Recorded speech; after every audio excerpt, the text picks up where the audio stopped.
Listen, cars used to be so careless about whether you'd survive. No assistance, no electronics, no second chances.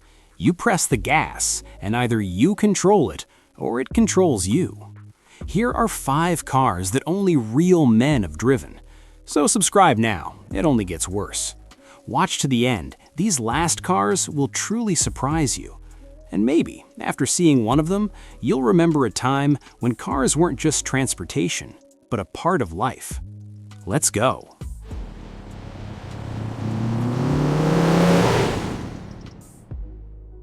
And the list opens with a car that even experienced drivers were afraid of, a 1970 Plymouth Hemi Cuda. It looks like a simple muscle car, but under the hood, it was a true monster. The 426 Hemi was one of the most vicious engines ever installed in a road car. Around 425 horsepower, and this was in an era when there was no traction control, no stability control, no electronics. It was just you, the engine, and rear-wheel drive. Press the gas a little harder and the rear is already trying to overtake the front. This car was completely unforgiving, especially at speed. It could break away even in a straight line if you didn't feel the pedal. And that was the thrill and the fear all at once. You weren't just driving, you were constantly keeping it under control. The steering was heavy, the traction was insane, the car was literally shaking from the power. It wasn't a comfortable ride, it was a struggle. And you know what the most interesting thing was? Most people bought it not because they could handle it, but because they wanted to prove they could. But the Hemi Cuda quickly put everyone in their place. One hard acceleration and one wet pavement, and you're already flying sideways into nowhere. That's why it was respected, not for its luxury, not for its design, but for its character. It demanded courage, and if you were afraid, it sensed it. It's one of those cars that turned an ordinary drive into pure adrenaline. And that's why today, it's considered one of the most legendary and most dangerous muscle cars of its era. Not everyone could drive it, and not everyone could get the most out of it. Honestly, tell me in the comments, would you dare get behind the wheel of a Hemi Cuda? Or is that too much even for you?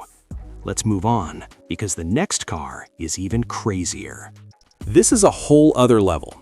This isn't just a street muscle car, it's a machine with racing DNA. A 1966 Ford GT40, a car that wasn't originally designed for the road, but to destroy everything on the track. And the craziest thing is, they still sold it to civilians. Under the hood is a huge V8, a lightweight body, and a seating position so low you practically lay inside the car. Visibility is minimal, the noise is infernal. The heat from the engine is like an oven.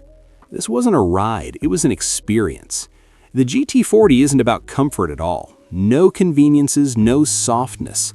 The suspension is stiff, the steering is sharp, and the car reacts to every movement of the steering wheel instantly. Just a slight tug and it changes its trajectory. It was built for Le Mans, for endurance racing, and when you got behind the wheel, you felt it immediately. It didn't drive like a normal car. It always wanted to go faster. Floor it, and you don't just accelerate, you feel like you're shooting forward. The sound of the engine right behind you, vibrations throughout the body, and the feeling that you were sitting in a rocket, not a car. But along with this came fear, because the GT40 didn't forgive weakness. It demanded concentration every second. A mistake at speed and you had no time to correct it. No assistance, no stability control, just your hands and your reaction.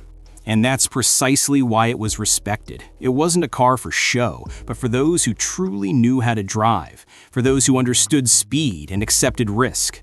The GT40 became famous for destroying Ferrari at Le Mans, and since then, it has become a symbol of American strength and stubbornness. But behind the wheel, it was just as aggressive as on the track. Uncomfortable, noisy, dangerous, that's precisely why it's legendary. Write honestly in the comments, could you handle a car that was originally designed for endurance racing, or is that too much even for you? Because the cars will get even tougher. Next on the list is a car that didn't even know the word too much power. A 1970 Chevrolet Chevelle SS 454. It wasn't just a muscle car, it was a street beast that tried to break loose with every gas pedal press.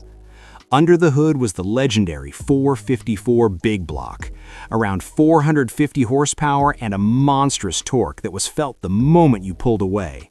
And the craziest thing is, all this without electronics, without stability control, without any assistance. Pure mechanics, pure power.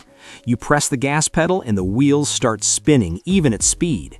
The car could spin out just from too much pedal movement. It didn't drive smoothly, it tore up the asphalt. Every start was like a drag race, even if you just wanted to go to the store. The steering was heavy, the front end was massive, and you constantly felt the weight of this car. She demanded respect on turns. One mistake and you'd be pulled outward. This wasn't a car where you could relax with one hand on the wheel. You were constantly on edge. And that's precisely why she was loved. The Chevelle SS 454 didn't try to be comfortable. It didn't try to be safe. It was designed to deliver maximum emotion and maximum fear at the same time. Put your foot on the gas, and the rear end takes on a life of its own. The engine's sound is dull, heavy, like the ground is shaking beneath you. It's not just a sound, it's a pressure in your chest. And you know what's most interesting? Many bought it thinking they could tame it, but the Chevelle quickly showed who was boss. It only respected those with nerves of steel. It was a car that could make you a hero on the street or a laughingstock on the side of the road. And that's precisely why today it's considered one of the meanest and most dangerous muscle cars of that era. Not because of its speed, but because of its character. Honestly, tell me in the comments, could you control the Chevelle SS 454 if you floored it, or would it tame you first? Next on the list is a car that many people completely forget about, but those who know it immediately understand how insane it was. A 1970 Buick GSX. It looks like a solid, even somewhat calm muscle car, but that's a lie. Under the hood was one of the most vicious engines of its time, a 455 Stage 1. And the main draw wasn't even the horsepower, but the torque. There was so much of it that the car pulled from the very bottom, as if someone was pushing it from behind. You press the gas, it doesn't accelerate, it pushes. You're pressed into the seat instantly. No revving, no waiting. The power came immediately, sharply, brutally. And that's where the fun began. Rear-wheel drive, huge torque, no electronics, and the car took on a life of its own. The wheels could spin out even when you least expected it. Just a little more pressure and the rear end was already wandering. The Buick GSX wasn't sharp like the Cobra, and it wasn't race-ready like the GT40. It was heavy, powerful, and oppressive. It was like a huge beast that moves slowly, but once you get it going, it's impossible to stop. The steering was heavy, the body was massive, and in corners it demanded the utmost respect. A mistake and inertia did the rest. You weren't managing the weight, you were negotiating with it. And you know what the hardest part was? Buick was positioned as a luxury muscle car.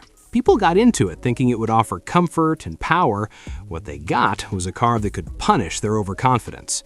It looked solid, but it handled aggressively, and it was precisely this contrast that made it special.